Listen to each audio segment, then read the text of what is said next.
Megan Tillman lost 88 pounds in a little over 6 months by eating one meal a day. Well, thank you for being here, Megan. Why don't you introduce yourself, tell everybody who you are and what you do? My name is Megan Tillman. I'm a speech language pathologist. I work in medical settings, skilled nursing facilities, mostly patients who have had traumatic brain injury, stroke, Parkinson's, multiple sclerosis, things of that sort. Mm, So I work with them on their speech, expressive and receptive, their cognition, and how safely they're eating and drinking. okay. And so, why don't you tell everybody how you have found success with weight loss? I had bumps in the road, as we all did before. Tried the HCG drops and the Weight Watchers and the Slim Fast, things like that. Nothing really worked. And a couple of years ago, maybe 3 years ago, I tried intermittent fasting and I did lose a lot of weight. But then COVID happened and I was working from home. I had a very, very stressful job. It was just all my patients were very difficult for a number of reasons. So started gaining weight, didn't really pay attention to it. Wanted to get back into intermittent fasting and was really having a hard time doing it. And then I got COVID Mm. and I was only sick for about a day and a half. And it really wasn't, the first day was pretty bad. Second day was already better. But the great thing about it is that I lost my appetite. So I was like, well, I'm going to take advantage of this and not really get my appetite back and go just straight to one meal a day. Mm. And so I started doing that May of last year. And from May till November, I went from 236 to like 150s. Oh, wow. And then I maintained that until just about 3 weeks ago. And I thought, I really want to get down to lower 140s, maybe upper 130s, something like that. I haven't really decided yet. Um, but it's not happening. And so I needed to shake things up a bit. And so what I had done with the intermittent fasting at first was I just went intermittent fasting. And then I dropped bread, sugar, pasta, potatoes, and rice. Hmm. And I thought, it's not forever, but it's just till I lose weight. Hmm. And so that's how I lost the majority of the weight. But then when I wanted to shake things up a bit, I'd been watching some videos on carnivore. Hmm. And so I started carnivore, and I'm really actually very surprised. I don't know that I want to do it forever. I want to probably go back to a mix of carnivore, keto, one day of just kind of whatever. But it's a great tool for really losing weight fast. Hmm. In about 3 weeks, I've lost 11 pounds. Oh, wow. And so now I'm down to actually 148. I told you the other day I was 149, but I've lost another All pound. right. Well, congratulations. So that's a total of how many pounds? Oh gosh, don't ask me math. 236, one like 85 to 90, somewhere in That's there. great. Wow. Yeah, yeah. And so then the bulk of your weight loss took what was it, like about 11 months, is that right? So like May to June, July, Okay. August, September, October, November. Yeah, so 6 months. 6 months. Okay, Yeah, wow. yeah, Wow. Yeah, yeah. that is excellent. Wow. Yeah. Um and so what is your daily routine like then? So I wake up in the morning and get hairbrush, face wash, teeth brush, all that sort of thing. Weigh myself, take my dog for his walk. And when I get back, I have some coffee with half and half Mhm. and some water. And then a little bit later, I'll break my fast, and it's always with protein. So it's usually a couple hard boiled eggs, something called carnivore snacks. They're kind of like, what that is? It's like a beef jerky, but it's like none of the extra stuff. It's just meat and salt. It's great. Okay. Um, and then about an hour later than that, I'll have my one meal. Okay. And I like having my one meal, at least for now, earlier in the morning, because then, of course, I have a longer fasting window till I weigh myself. And so that right now, that's like today I had some chicken thigh and a couple slices of bacon and this carnivore um, dairy, what was it? It's a cheese sauce. It's so good. So just a little bit of that mixed in, and that's all I'm going to eat for today. Later, I'll have some green tea. Okay. Okay. And so do you find it makes a difference? Because you said you weighed like you like to have that longer fasting window. Have you compared like what is it like if you weigh without fasting so much, and then what is it like if you just have a shorter fasting window? I don't think it really makes a difference, but part of that also is I just like to get it over with. I'm just not that interested in eating anymore. And it's kind of like I want to enjoy what I'm eating, but at the same time, it's like whatever. So as soon as I'm done with that for the day, that's one less thing that I have to think about. Hmm. So what about previous to this? Have you always struggled with your weight, or was this something that happened more just in adulthood? When I was growing up, my mom always told me I was very overweight. Mm. Looking back at the pictures, I really wasn't. But she's always had issues with seeing herself as she is, and she's actually in her 80s and very, very underweight. Mm, Right now, she weighs probably under 80 pounds. mm. Oh, wow. And so I definitely don't want to do. A lot of my family members are a little concerned that I'm going to go there, and I'm like, no, no, no, I'm not going to. That's why I'm weighing myself every day, so I don't gain too much, so I don't lose too much. Hmm. Um, but then I was in a very unhappy marriage for 22 years. Oh, And I think, and some other bad things happened when I was in my early 20s. And it's hard to talk about, but I really feel like I gained the weight in part to protect myself at that point, mm, just from being hurt anymore. right. Um, so yeah, ever since my son was born, he's 36 now. Mhm. um, yeah, it's kind of gone up and down. Not a lot of down. I haven't done a whole lot of yo-yo dieting, Mhm, but there's been a lot of being overweight. mhm, mhm. When you were losing the weight, I mean, you said you had done some of this stuff before, like Weight Watchers, and then you did intermittent fasting for a while. Right. What happened? I know you said COVID happened, and so you had this period of time where you just go back to kind of eating how you had eaten before? Do you think that And that way was too much. okay? Yeah. I mean, I was just, the building that I worked in, there was a lot of people who had psychiatric issues Mm, and who were alcoholics and drug addicts and were pretty violent. mm, So I would go in and never really know what I was going to expect or what I was going to experience.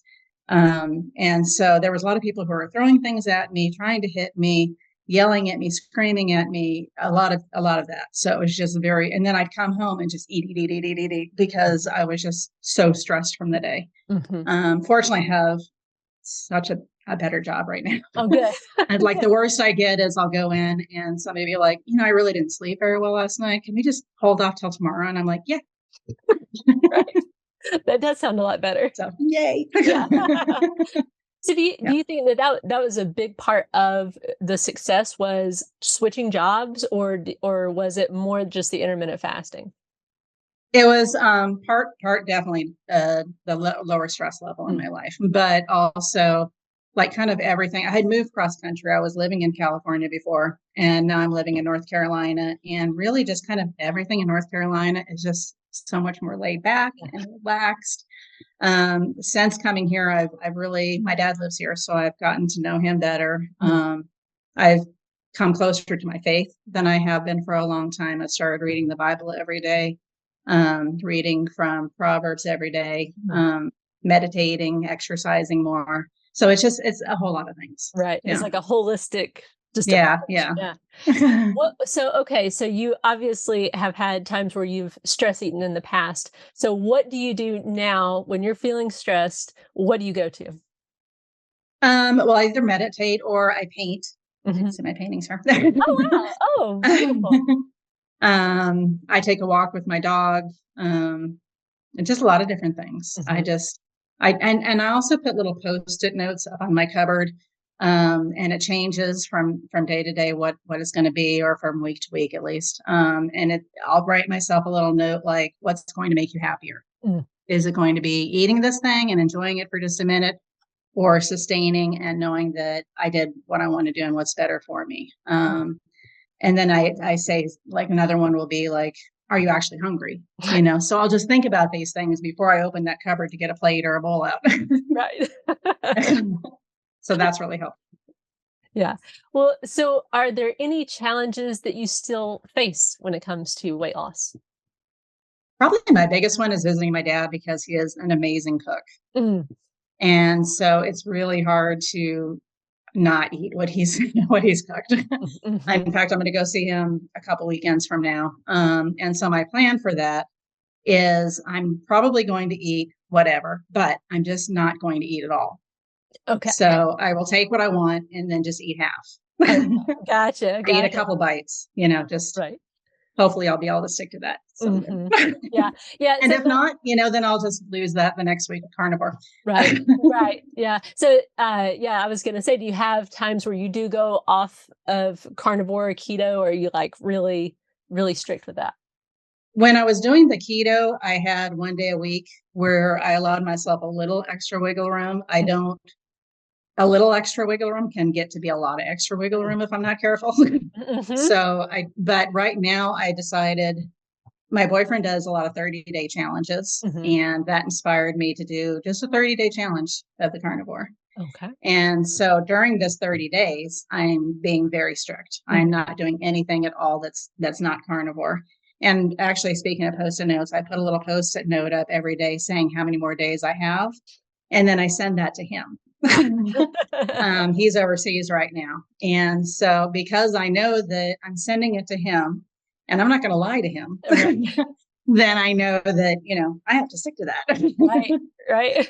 So it's an accountability thing. It really helps. You said you weigh every day. Yes. So, how much does your weight fluctuate normally? Have you looked at that? Most every day, at least when I'm on carnivore, I'm down around a half a pound every day. Mhm. If I have a little too much extra salt or something like that, I might stay the same, go up a little bit. Mhm. But I really decided when I first started back last May, information on the scale was just information on the scale. Right. It has nothing to do with who I am as a person.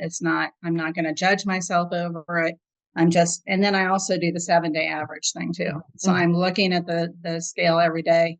I do the 7 day average. I have an app on my phone where it keeps track of everything, and I do a journal. And so I Mhm. write down every day the date, what I had. I don't measure, weigh anything Mhm. like that. That was another promise I made to myself. I didn't want to worry about calories Mhm. or weighing or, macros, anything Right. like that. I just look at it Mhm. and think, does this look balanced to me? Does this make sense? Mhm. And then I write down how much I weigh and whether it's a negative or a positive, Mhm. so that I can then go back and look and be like, oh, the good days, better days are here. The worst days are here. This is what I did. This is what. Mhm. I also have another accountability person. It's a person from a Facebook group. And we decided, I'm not sure how long ago, but a while ago, that we were going to just connect every day. Mhm. And so she's a person who's not doing the same exact thing that I'm doing for sure. But every day we say, oh, this is where I am, and this is what I did, and this is what I want to do better, that kind of thing. Mhm. Oh, that's great. That's Yeah. great. What's one piece of advice, if you could give to somebody else who's on the weight loss journey? Maybe they're just starting out, or maybe they're having kind of a rough time. What would you tell them? I actually wrote down 3 different things for this. Let's see, advice. Definitely weigh yourself every day. Mhm. Don't worry about what the number is as far as how you feel about yourself, but you just absolutely need to know that, because at least for me, a half a pound will become 5 pounds, will become 10 pounds, will become 50 pounds. So I think that is the most important thing. I absolutely know that I'm going to maintain my weight this time because of that. Mhm. Right. Um, Another one is, I don't know if I learned this from you or somebody else, but I like to consider this an N of one study. When you you look at a race. Was that you? Yeah, I always say, a study of one. Okay. Yeah. Okay. Yeah. So you know that, like, you're doing, if you look at a research study, the N is the number of participants, of course. And so I'm just only using me. I'm not studying anybody else. But that way it's like I can try different things Mhm. and add or delete or whatever, and see how it affects me. Mhm. Mhm. Um, and then, well, we already talked about this, but finding other ways to deal with stress, Mm. Right. rather than going to food, because you just have to remember that when you're eating something in the moment, yes, it will give you a rush. Mm. You'll feel really good, but it only lasts for like a minute. And so after that, I feel guilty. And I do another crazy thing, which probably a lot of people think is crazy, but I watch cooking shows. um, because for me, I can watch them cook something really great, some dessert or Mhm. something wonderful, and imagine eating it. And then I'm kind of at the same place as if I'd eaten it. I Right. mean, at the end of both of those, I'm just only having the memory of it. Right. Yeah. So, and then That's it's without calories. I can right. imagine it, and then, yeah, but without the calories. Mhm. Yeah, there is kind of an interesting thing, right, where the anticipation of the thing is actually more enjoyable as far as the dopamine hit, I think. Oh, yeah. I Yeah. read that somewhere, like, the actual moment of doing the thing is just less than the anticipation. So you may be onto something there. And also, I read someplace where if you just have 1 or 2 bites, Mhm. that's where you have the maximum Yeah. potential enjoyment from it, and after that, you're just kinda eating out of habit. So if I Yeah. really, really, really want, other than this 30 days, like a bite of ice cream, I'll have that bite of ice cream, but I'm gonna focus on just that Mhm. and just really enjoy it and then put the rest away. Gotcha. Gotcha. Another thing, I wanted to say before I forget is Sure. there's definitely the weight has absolutely been wonderful. I've gone down from, I think I was like in 16, 18 pant size, and now I'm in a 4 or 6. Oh, wow. So that's wonderful. Some other non-scale victories for me, though, I don't snore. Mm. I don't have any heartburn or reflux, which I have pretty much every day. Mhm. I have a lot less sciatica pain in my Mhm. leg than I used to have, and no foot pain, which was the sciatica pain would wake me up in the middle of the night, and I would just feel like I was dying. It hurt so Mhm. bad. I would have to turn over, and it's gone. It's just almost completely gone. There's like every once in a while a little twinge, but mostly it's gone. I have much less headaches and allergy symptoms. I fit in an airline seat much better. Right? The difference between a real and emotional hunger, I'm getting much better at that. Mhm. And then it's just so much more fun to shop for clothes. I Mm. love shopping for clothes now. That's awesome. Now you hit on something I wanted to circle back to about the emotional eating versus just eating because you actually are hungry. Right. Do you walk us through that? Like if you're kind of like on the fence, what do you do? So I just sit back and I think, how am I actually feeling? Mm. Um, am I feeling stressed? Am I feeling bored? Am I feeling sad? Am I feeling anxious about something? Mm. Then more than likely it's that. Mhm. So then I'll just hold off for maybe half an hour. Okay. And if I still feel hungry and it's kind of in the stomach and maybe a little lightheaded feeling, and then that would be more of a real hunger. Mhm. Um, because I'm doing the schedule I'm doing for this month, I'm actually just eating at the same time every day. So there's actually, it's weird because like in the evening I'll get really hungry. Mhm. But I also know if I eat late in the evening, then I'm going to have that heartburn and reflux, Right. and I'm going to mess up the scale the next day. So I have my cup of green tea, and somehow that takes care of it for me. I go to bed. It really doesn't last very long, and then the next morning I'm really not that hungry. Mhm. And you'd think I would be even hungrier, but I'm hardly hungry at all. And so I am eating every day, sometimes even if I'm not that hungry, Mhm. just to make sure that I am getting the calories, because I don't want to get too little calories. Mhm. Another thing that happened when I was much, much younger is I had a slight anorexia issue.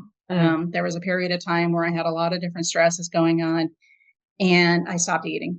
Mm. I would eat a popcorn, nothing for the next 3 days, have a Diet Coke. Oh, I was smoking. It was everything about it was bad. goodness.